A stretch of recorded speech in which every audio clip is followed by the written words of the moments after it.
Meu nome é Ricardo Alexino Ferreira, eu nasci em São Paulo em 1 de junho de 1964, mas fui ainda criança para Belo Horizonte, né? E fiquei lá até a faculdade, né? Aí eu vim para São Paulo e nesse período eu me formei em jornalismo, né? E começo também a fazer o meu mestrado aqui na ECA. Bom, eu era uma criança muito tímida, né? A minha família, era eu e mais 4 irmãos. Era uma família em que os pais privilegiavam muito a educação, né? Então, assim, uma das questões por ser uma família negra, né? Então, o meu pai e a minha mãe, eles sempre frisavam que a melhor alternativa para vencer qualquer tipo de preconceito, de racismo, ou mesmo para conseguir ser uma pessoa melhor, era investir na educação. Então, assim, meu pai, ele gostava muito de jornal também. Então, o jornal, para mim, era algo também muito presente, né, no dia a dia. E eu me lembro que, quando criança, meu pai, ele acabou consertando um rádio que tinha quebrado e ele me deu, né? Aliás, ele deixou para todos os filhos, né? Mas eu que me interessei mais pelo rádio, e minha mãe depois me disse que eu ficava muitas horas frente ao rádio ouvindo a programação, né? E eu não sei se isso influenciou ou não. Hoje, por exemplo, eu tenho uma grande paixão pelo rádio, fui diretor da Rádio Unesp. Então, quer dizer, 2 elementos, né? O jornal impresso e o rádio, e depois também a revista, né? Foram muito presentes na minha infância. E eu acredito que a partir do momento que na infância vão sendo dadas algumas condições, isso pode despertar, sim, algum tipo de interesse profissional, algum tipo de perspectiva, visão de mundo. Agora, se isso é determinante, talvez não, porque meus irmãos, eles acabaram, cada um de nós foi fazer uma coisa diferente, né? Eu era muito tímido e isso me possibilitava observar muito, né? Talvez a escolha pelo jornalismo, ela vai se dar dentro desse processo, porque muita gente acha que o jornalista, né, enquanto comunicador, é aquele muito falante, né? Na verdade, o bom jornalista, eu acho que é aquele que observa, aquele que ouve, aquele que cria empatia, né, com o mundo em geral, né? E hoje, por exemplo, a minha vida, sem dúvida, é o jornalismo. Inclusive, quando me perguntam, né, qual a sua profissão? Eu sou um jornalista e, além de jornalista, eu também dou aula, né? Então, assim, o jornalismo ele tá muito presente na minha vida. Atualmente, eu estou num departamento que não tem um curso de jornalismo, que é o Departamento de Comunicações e Artes.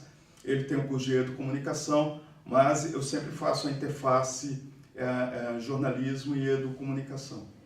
Eu ainda estava fazendo graduação em Belo Horizonte, e eu me lembro que eu vim aqui na ECA porque eu já queria fazer mestrado, né? Eu queria ser um jornalista que ele consegue ir além da técnica, que ele percebe, um pesquisador, mesmo porque às vezes eu acho que até é redundante, porque eu acho que o jornalista ele é um pesquisador, né? Então, assim, só que o tempo do jornalista é diferente do tempo do pesquisador. E eu entendia que o jornalismo, ele, mesmo que ele tenha um tempo mais curto para poder lidar com os fenômenos, né? Mas ele tem que ter um rigor, ele tem que ter um cuidado, né, no tratamento ali da informação.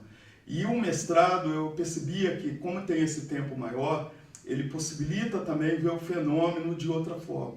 E eu entendia que, fazendo mestrado e dando continuar mestrado, doutorado, seria a possibilidade de me tornar um jornalista melhor. Eu estava terminando a graduação no meu último ano, praticamente no meu último semestre. Eu vim até aqui, no Departamento de Comunicações e Artes, que naquela época era o programa de Ciências da Comunicação. Primeiro conversei com o professor Vigílio, e ele falou, olha, quem pesquisa isso que você está querendo é a Solange Colseiro, de Lima. E eu apresentei para ela um projeto, eu muito novo, né, apresento para ela um projeto. Ela olha aquele projeto e o que eu achei mais interessante é que ela me trata como se eu fosse um pesquisador. Eu estava terminando a minha graduação, mas eu demonstrava muita paixão por aquilo que eu queria, né? E quando eu apresento o projeto para ela, ela resolve me aceitar, né? Como orientando. Também não esqueço uma situação, que a Solange Coceiro, a professora Solange, ela até vira e fala, nossa, seu projeto está muito bem feito, né? E era o primeiro projeto que eu fazia na vida, né? Então, a partir disso, eu passei a entender que a metodologia ela pode ser algo fantástico, não só burocrático, né? Então, assim, você pensar um fenômeno, você desenvolver um fenômeno, né? E possibilitar uma metodologia mais ampla, não tão fechada, ela te possibilita ver muito além. Hoje, a metodologia está muito presente na minha vida pessoal também, né? Então, quando eu vou pensar nas coisas que eu quero fazer, até mesmo no meu lazer, um filme que eu vou assistir, eu já vou pensando em me divertir, mas ao mesmo tempo pensando qual metodologia, melhor metodologia para eu entender aquele filme, aquela peça de teatro, aquele show, né? Olha, tem um detalhe interessante, né? Porque de repente depois também eu fui descobrir que eu era um dos poucos alunos negros da ECA. Então essa questão étnica, ela sempre esteve muito presente, né? E não pelo processo de como o negro é tratado na sociedade brasileira, mas muito mais de um processo eu me vendo como um sujeito, né? Quer dizer, que história eu quero construir, né? Que protagonismo eu quero fazer sendo negro, né? E a primeira percepção que eu tive, e talvez por isso que eu desenvolvo um projeto para falar sobre a representação do negro em jornais no centenário da abolição da escravatura, era justamente que eu comecei a perceber que a história do negro ela é pouco narrada, né? Ou ela é narrada pelo viés eurocêntrico. Outras pessoas contam essa história, né? E eu estava decidido, aí vem o lado jornalístico, né, enquanto narrador, e o lado enquanto pesquisador. Eu sentia que eu precisava contar essa história, né? Contar essa história desse grupo que dentro da sociedade brasileira é bastante apartado, né? E depois também eu comecei a perceber que outros grupos não tinham as suas histórias contadas, né? Eu fui vendo que nós temos uma historiografia oficial que privilegia, conta uma história única, né? E eu comecei desde do mestrado, mas isso também vinha na graduação, né? Todos os meus trabalhos de graduação iam nesse sentido, que era, que história eu preciso contar, né? Qual que é a narrativa a ser feita, né? E dentro da ECA, principalmente a partir da Solange Coceiro, que tinha essa preocupação, ela era única nesse sentido, ela mais a professora Dilma de Mello, né? Então eu começo na verdade, a contar a história do grupo étnico negro. Então, assim, isso para mim foi muito importante. E o contar essa história, ele vai persistindo, né? Pelo mestrado, pelo doutorado, enquanto professor. Eu diria, foi um momento marcante. Acho que foram muitos, quer dizer, quando eu entro no mestrado, né? E na época eu estava procurando a USP, não por ser a maior universidade do país, eu nem estava ligando muito para isso. Eu sabia que aqui tinha pesquisas, né, que trabalhavam na perspectiva que eu queria. Então, quando eu entro para esse universo, para mim foi a coisa mais sensacional, né? Eu falei, nossa, a coisa mais importante na minha vida. Aí, quando eu defendi o mestrado, eu falei, a coisa mais importante na minha vida. Quando eu entro para o doutorado, quando eu termino o doutorado, e é uma constante, né? Então, assim, eu diria que eu me deixo surpreender por cada momento. Pois é, o universo da sala de aula é um universo muito rico, né? Mas ainda é um universo para mim que muitas vezes, né, eu sinto que é um universo que talvez é o universo que você tem menos controle, né? Porque de repente você está ali à frente de 40 alunos, 50, 60, e de repente você tem um grande desafio, né? Porque você tem pessoas à sua frente, pessoas com sonhos diferentes, pessoas com interesses diferentes, né?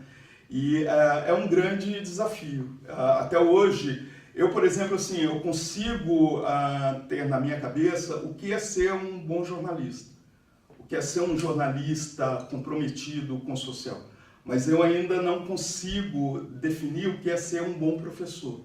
Eu sei qual que é o esforço que eu posso ter enquanto professor, né? Então, preparar uma boa aula, dar uma boa aula, mas eu não sei o que aquelas pessoas, como elas estão recebendo. Eu não sei qual que é o interesse delas, né? Porque aí você fica no limite, né? O que seria passar algo para alguém, né? Ou se deve passar algo para alguém, ou você vai e apresenta, e aquelas pessoas que querem pegar, pegam, né?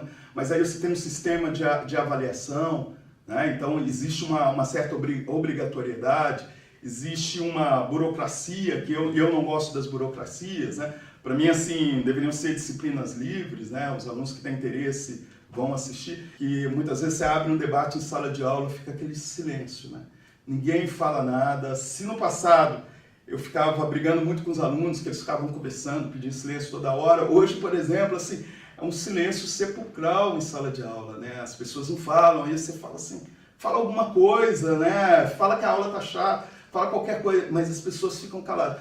E aí, esse silêncio também, para mim, muitas vezes é perturbador, né? Eu acho que, no caso, a ECA, né? Eu considero a ECA ainda muito benevolente, assim, com os alunos. E não é só um processo criativo, né? É um processo em que o nível de exigência ele deveria talvez ser maior. Então me incomoda muito assim, ver no universo da ECA, da comunicação, não sei como funciona nas artes, né? E o discurso que os outros alunos têm, né? De que a ECA não precisa estudar, né? De que a comunicação é uma coisa tranquila, né? E sendo que a gente está numa área que é muito complexa, né? Nós estamos no olho do furacão, né? Então, hoje, por exemplo, o mundo ele passa pela mídia, ele passa pela comunicação. E muitas vezes eu percebo, e aí é um motivo de crise, né? Como jornalista eu vou ser cobrado, né? Então, se eu fiz uma matéria ruim, se eu fiz uma entrevista ruim, eu vou ser cobrado. Mas como professor é interessante que eu não sou cobrado, talvez isso me incomoda. Se eu chegar em sala de aula e der qualquer coisa, ou não der coisa nenhuma, ou nem aparecer, ninguém me cobra, né? E aí eu fico pensando, né, assim, a profissão, né, ela se dissolveu, eu diria um profissional mais reflexivo, um profissional com maior empatia com o outro, né? Um profissional que consiga enxergar o outro, porque assim, quando pegando a área de jornalismo, né, a gente vê um jornalismo totalmente cruel, né? Um jornalismo monossêmico, com uma voz só, um jornalismo interferindo no poder por questões de liberdade de empresa, né?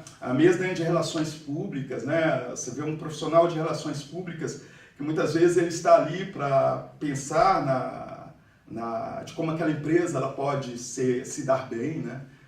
Quando na verdade a primeira questão é como as pessoas podem se dar bem, né? Sim. Então, no nosso cosmos aqui também, chamado ECA, a primeira questão deveria ser essa, né? Eu acho que a nossa universidade, a nossa ECA aqui também, ela é muito eurocêntrica, né? Então você pega lá a bibliografia, né, de todos os planos de ensino, só falando de autores europeus, né?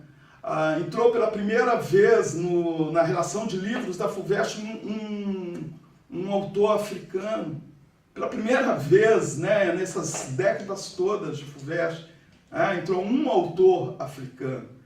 Então, assim, que história é essa que a gente está contando? Você vê os TCCs, os mestrados, os doutorados, as pesquisas, né? Muitas vezes elas estão falando de fora, né? Elas estão falando das realidades de fora. Por exemplo, nós temos aí sociedades indígenas que têm um nível de organização bastante interessante, né?